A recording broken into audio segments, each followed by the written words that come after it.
Bienvenue dans Autoculture Express pour tout savoir sur une voiture en moins de 3 minutes. N'oubliez pas de vous abonner pour ne pas louper nos vidéos long format tous les mardis.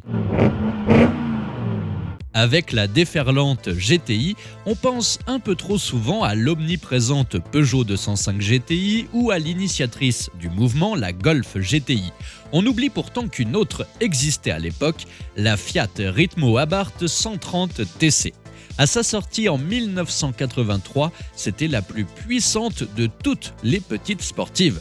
Bon ok, le physique de la Ritmo, même badgée Abarth, faisait franchement rigoler. On ne pouvait pas faire plus dans son époque, avec sa ligne tracée à la règle, où le triangle semble être la thématique. Mais avec le recul, son dessin n'est pas si raté que ça. Ses doubles optiques à l'avant lui donnent un petit air agressif, et le sigle Abarth sur la calandre suffira à faire comprendre aux initiés de quoi on parle.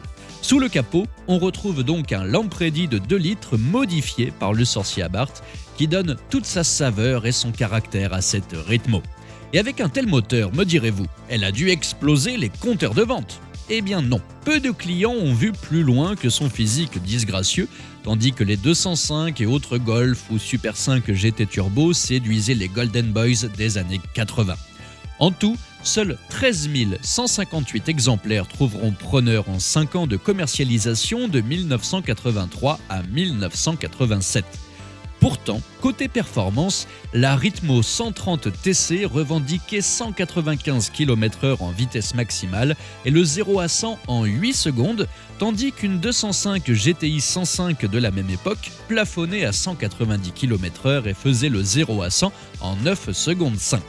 Aujourd'hui, Abarth est revenu sur le devant de la scène comme une marque à part entière, fabriquant des versions délurées de la Fiat 500 notamment. Le sigle au scorpion recommence à dire quelque chose aux plus jeunes générations et c'est peut-être le moment d'offrir à la Ritmo Abarth 130 TC une nouvelle chance. Bien sûr, il vous sera difficile d'en trouver une en bon état, mais si vous tombez sur la perle rare, posez-vous sérieusement la question comme une alternative aux GTI si courantes et banales de nos jours. Merci à tous de nous avoir suivis et on se donne rendez-vous tout de suite dans la prochaine vidéo.